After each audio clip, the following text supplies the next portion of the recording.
Assalamualaikum warahmatullahi wabarakatuh. Perkenalkan, nama saya Husna Dayanti. Saya dari Keperawatan tingkat 3. Baiklah, di sini saya akan membuat video mata kuliah keperawatan kritis mengenai pemeriksaan sistem persyarafan. Selamat menyaksikan. Baiklah, di sini kita masuk ke tahap orientasi. Yang pertama, kita baca catatan keperawatan atau catatan medis. Kemudian kita tentukan tindakan keperawatan yang akan kita lakukan. Kemudian kita eksplorasi diri atau persiapan diri. Kemudian kita persiapan alat. Yang pertama ada tong spattle, kedua ada pen light, ketiga ada minyak kayu putih, dan keempat ada reflex hammer. Nah, untuk selanjutnya kita masuk ke tahap orientasi. Assalamualaikum Pak, selamat malam. Baiklah, nama saya Perawat Husna. Di sini saya akan merawat Bapak untuk jam shift malam ini. Apakah benar ini dengan Bapak Dani, umurnya 30 tahun, alamatnya Sungaliat? Benar. Kemudian Bapak, di sini saya akan melakukan tindakan pemeriksaan fisik persyarafan pada Bapak, di mana tujuannya yaitu untuk mengevaluasi keadaan Bapak secara umum dan menilai apakah ada indikasi penyakit yang lain selain kelainan neurologis. Nah, kemudian Bapak, di sini saya akan melakukan pemeriksaan fisik kepada Bapak selama 30 menit. Sebelum itu, apakah ada yang ingin Bapak tanyakan?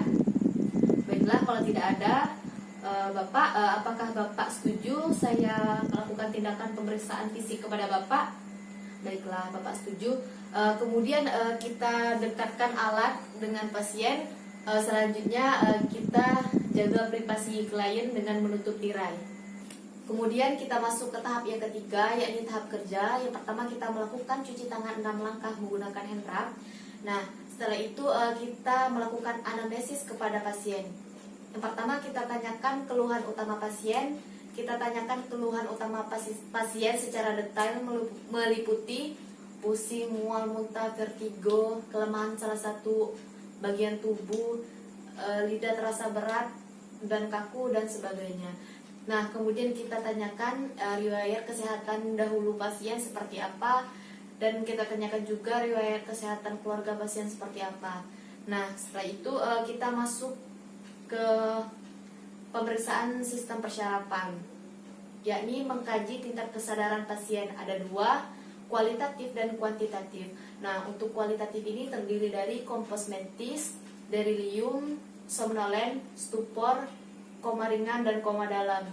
Nah, untuk tingkat kesadaran secara kuantitatif ada respon verbal, respon membuka mata, dan respon motorik. Nah, dari mengkaji tingkat kesadaran tadi, kita totalkan skor pada pasien.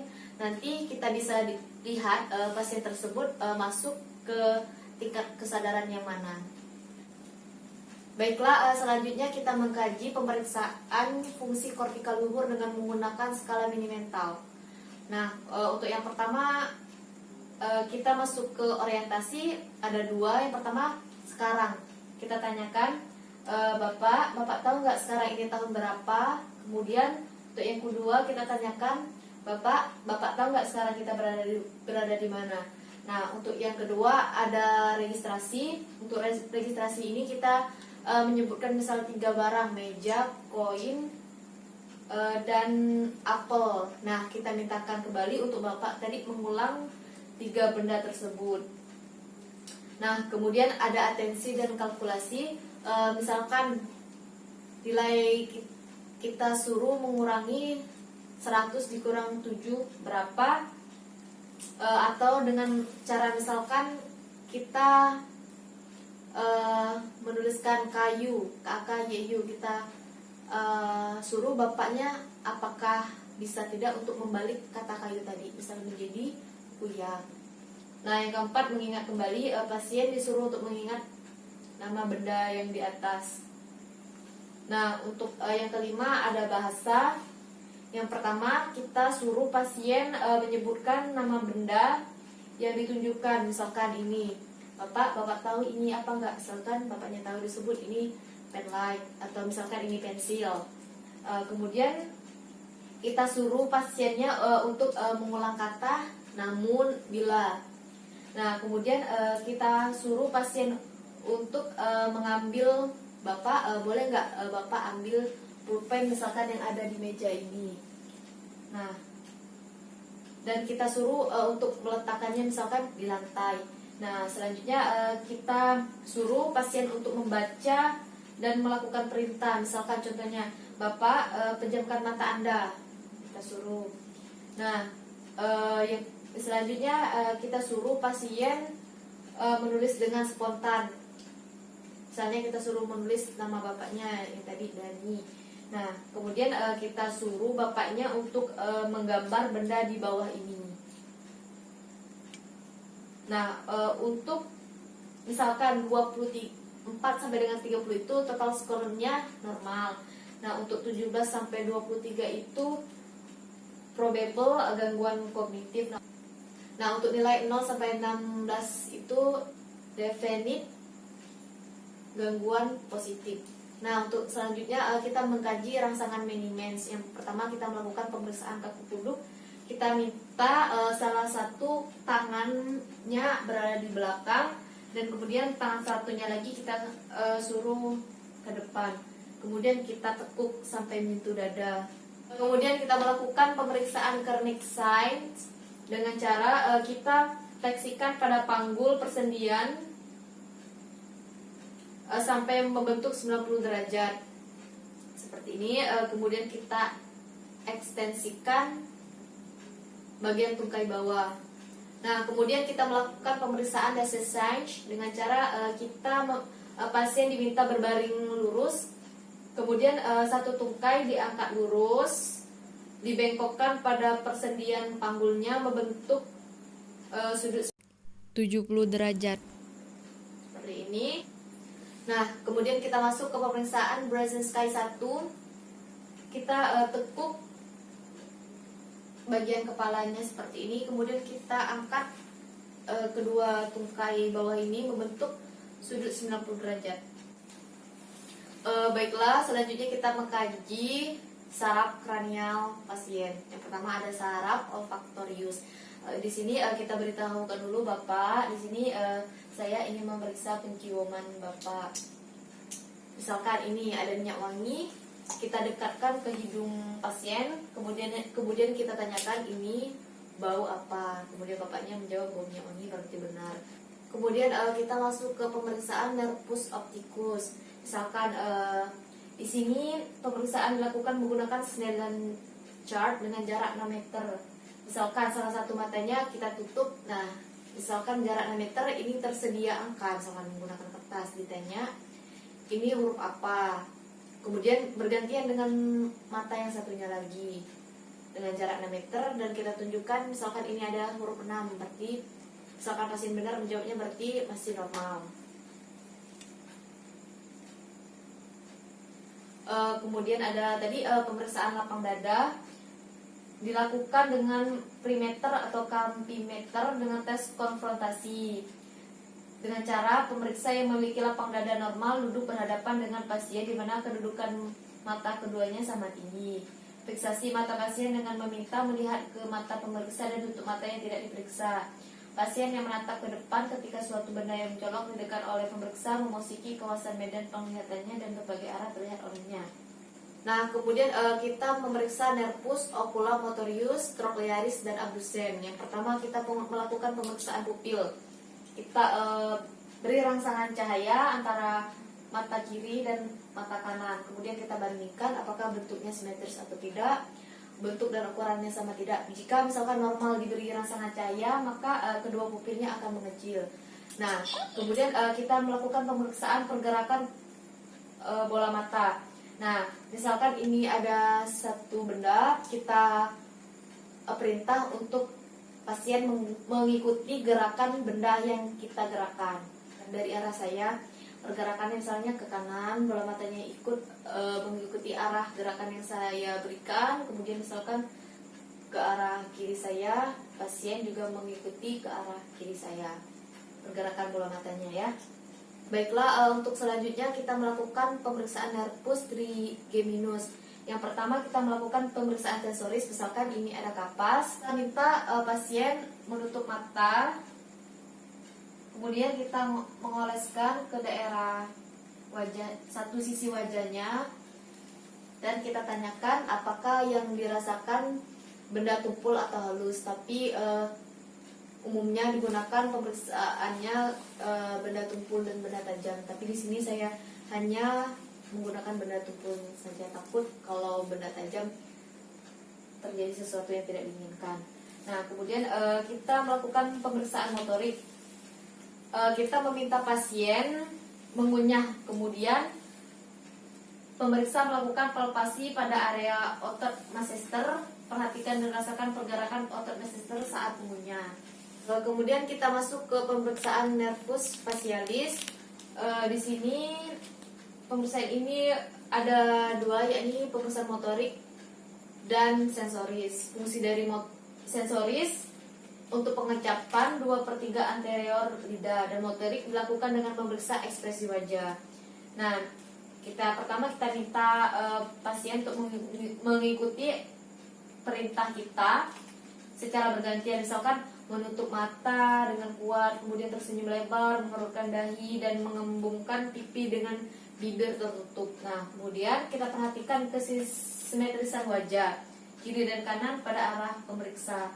Kemudian kita periksa sensoris, minta pasien untuk menjulurkan lidah dan oleskan, misalkan zat ini, misal saya akan oleskan gula. Nanti pasien akan menjawab rasanya misalkan manis. Melakukan pemeriksaan nervus vestibulotrochlearis. Ada dua nervus, yaitu nervus vestibularis dan cochlearis. Pemeriksaan ini meliputi daya pendengaran dan keseimbangan. Misalkan dengan cara ada 3 tes. Yang pertama namanya tes Rin. Kita misalkan ini garpu tala, kita tepuk ke tangan kita seperti ini, kemudian kita dekatkan ke daerah tulang di sini, di belakang daun telinga. Nah, secara tegak lurus. Saat pasien tidak mendengar suara, maka segera pindahkan ke depan telinga. Dua, namanya tes Weber. Kita mengetuk, misalkan ini garpu tala, ke tangan kita, kemudian kita letakkan di dahi. Kita lihat, kita tanyakan bagian telinga mana yang mendengar lebih jelas suaranya. Misalkan umumnya, normalnya pasti keduanya mendengar suara yang sama. Nah, yang ketiga namanya tes Wabash. Nah, kita letakkan bagian ujung garpu tala yang bergetar tadi di prosesus mastoid pasien, di bagian intinya di bagian belakang telinga ini. Semakin lama makin melemah dan akhirnya tidak terdengar lagi. Kemudian kita pindahkan ke prosesus mastoid, pemeriksa ini kita. Kemudian kita masuk ke pemeriksaan nervus glossopharyngeus dan nervus vagus. Nah, kita yang pertama minta pasien untuk menelan air. Kita lihat pergerakan menelannya, ada keluhan tersedak tidak, atau pergerakan leher saat menelan. Kemudian kita minta pasien membuka mulut dengan mengucapkan kata A. Perhatikan posisi ufula normalnya tampak simetris berada di tengah. Kemudian kita dengarkan suara pasien saat bicara. Bila terdengar serak dicurigai adanya parese nervus vagus unilateral. Kemudian kita minta pasien untuk membuka mulut lalu periksa menyentuh ufula menggunakan spatel dan perhatikan reaksi pasien. Ini dilakukan untuk menilai rangsangan muntah. Pada pemeriksaan nervus glossopharyngeus dilakukan pemeriksaan pengecapan sepertiga posterior lidah menggunakan zat yang terasa pahit, misalnya kopi. Kemudian kita masuk pemeriksaan nervus accessorius. Nah, kita perhatikan posisi leher. Normalnya posisi wajah tampak simetris, tengah tubuh dengan posisi dagu ke arah bawah. Pada kondisi kelainan torticollis tampak kepala miring, wajah menoleh ke salah satu sisi, dan dagu sedikit terangkat.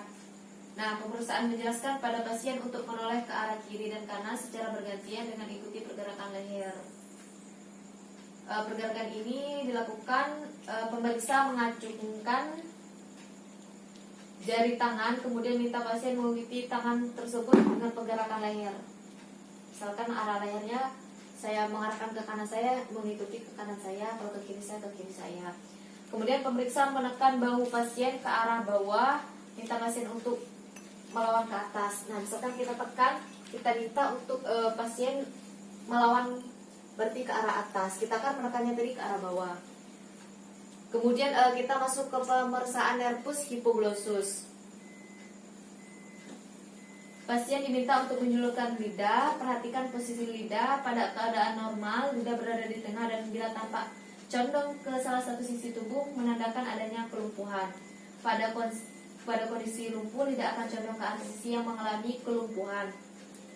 Mengkaji sistem motorik. Pemeriksaan sistem motorik meliputi pemeriksaan pergerakan, kekuatan, tonus, refleks fisiologis, dan refleks patologis. Pemeriksaan refleks menjadi dua dalam refleks, yaitu refleks dalam dan refleks supersial. Refleks supersial timbul akibat berkontraksinya otot yang ada di bawah atau di sekitar area yang dirangsang. Contoh refleks dinding perut superficial, cremaster kornea, anus superficial.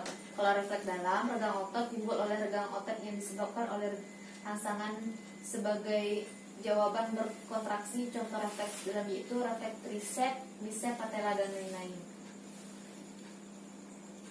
Kemudian kita mengkaji sistem sensorinya.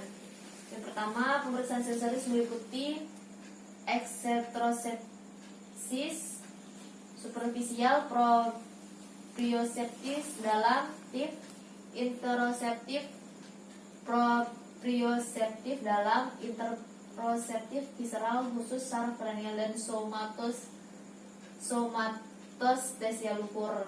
Yang pertama, stereoseptis superficial, kita rasa raba dengan menggunakan kapas, kertas, lalu sentuh pada kulit dan tanyakan pada pasien apakah dapat merasakan atau tidak. Kemudian rasa nyeri dengan menggunakan ujung jarum atau peniti, lakukan tusukan ringan ke kulit, tanyakan pada pasien apakah dapat merasa atau tidak.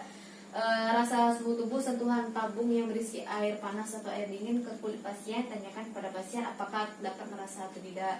Kemudian kita masuk ke proprioseptif dalam. Rasa gerak dengan menggerakkan bagian tubuh pasien, kemudian memeriksa menanyakan apakah pasien dapat merasakan atau tidak. Rasa sikap dengan cara menggerakkan jari pasien secara pasif, kemudian tanyakan apakah pasien dapat merasakan sikap gerakan dilakukan oleh pemeriksa. Kemudian rasa getar dengan cara menggunakan garpu tala tadi. Kemudian kita rasa tekan dengan menekan jari atau benda tumpul pada kulit pasien, tanyakan merasa atau tidak. Kemudian nyeri dalam dilakukan dengan cara menekan otot lengan deltoid, lengan bawah, paha, betis, tendon, dan kemudian tanyakan apakah merasakan atau tidak. Kemudian interoseptif visceral dengan menanyakan nyeri yang dirasakan berasal dari organ yang berupa rasa nyeri, mulas, kembung, dan lapar. Khusus saraf kranial berkaitan dengan fungsi saraf kranial seperti penghidup, seperti mengecap, keseimbangan, dan sebagainya. Baiklah, untuk selanjutnya kita masuk ke tahap terminasi. Yang pertama kita informasikan hasil dari tindakan yang kita lakukan. Bapak, dari tindakan yang saya lakukan tadi hasilnya baik dan masih normal semuanya. Nah, kemudian kita evaluasi respon pasien, kita tanyakan bagaimana setelah diperiksa, apakah sudah membaik atau tidak. Kemudian kita lakukan kontrak untuk selanjutnya. Bapak, baiklah, nanti minggu depan Bapak datang lagi ya. Kita melakukan pemeriksaan evaluasi apakah Bapak sudah membaik atau tidak dari pemeriksaan sebelumnya. Nah, kemudian kita akhiri dengan baik. Misalkan kita ucapkan salam, selamat malam Pak, selamat beristirahat.